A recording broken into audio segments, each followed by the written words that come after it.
This lady emails, it's a really long email about how she's read that the Quran never talks about covering the head, right? Now, it's not a messed up thing necessarily, but she says, I read the ayah and I read, what it says in Surah number 24, Surah An-Nur has the ayah, right? And it uses the word khimar, which is for veil. And I looked up the dictionary and it says things like a shawl or cover, so it never ever says anything about covering the head, right? And I start thinking, is this a common confusion, or is this just this one-time email? Yeah. So I do a little digging, and it's actually extremely common. A lot of people think that the ayah is not talking about covering the head at all, right? So it's a really common confusion. I didn't know. So one of the things I really want to do is kind of address this in a sane way.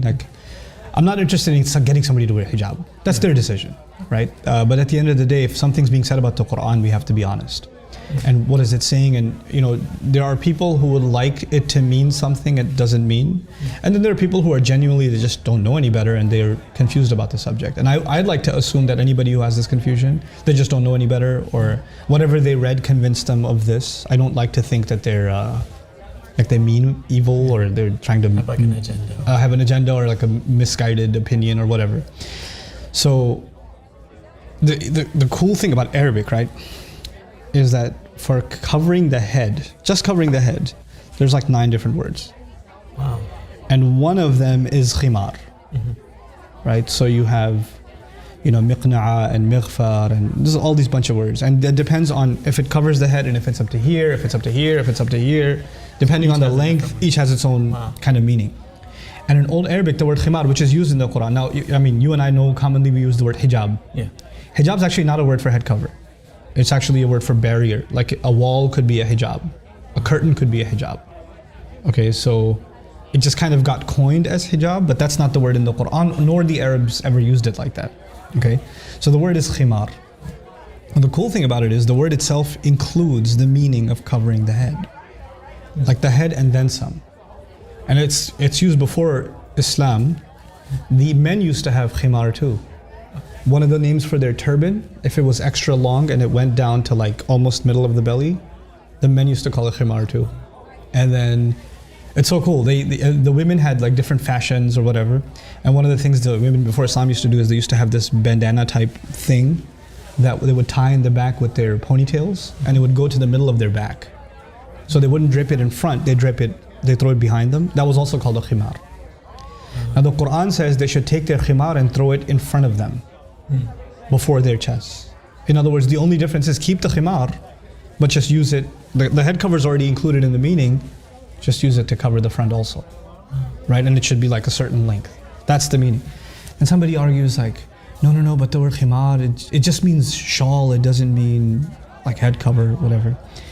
It's really cool. Are you familiar with the word khamr? You know what that means? Is that alcohol? Alcohol, wine. You know why it's called khamr? No. Because it messes with your head.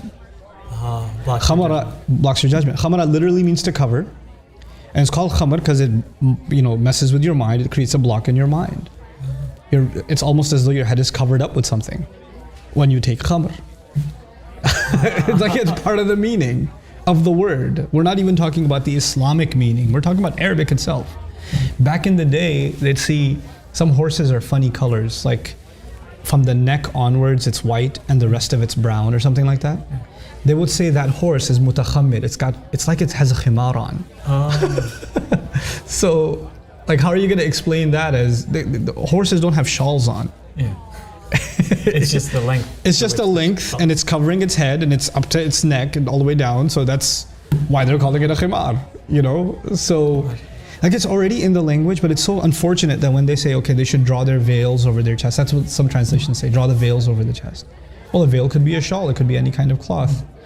And it doesn't really include head covering, right? But the Arabic word does. And so I feel like a lot of this confusion comes because people don't pay attention enough to the original language, and how a lot of translations, they oversimplify the issue and we start coming to drastic conclusions. But I think that even if you talk about all of this, somebody gets upset and says, who are you to tell me that I have to wear this or that? I'm not anybody to tell you anything. But what I'd like to, at least for people to know, is, okay, here's what the word is in the Quran and here's what it means, and Here's how we can understand it. If you think there's better evidence, if you think there's another meaning in Arabic, then maybe you should tell me about it. So, I don't know. Maybe I should do a talk about that someday.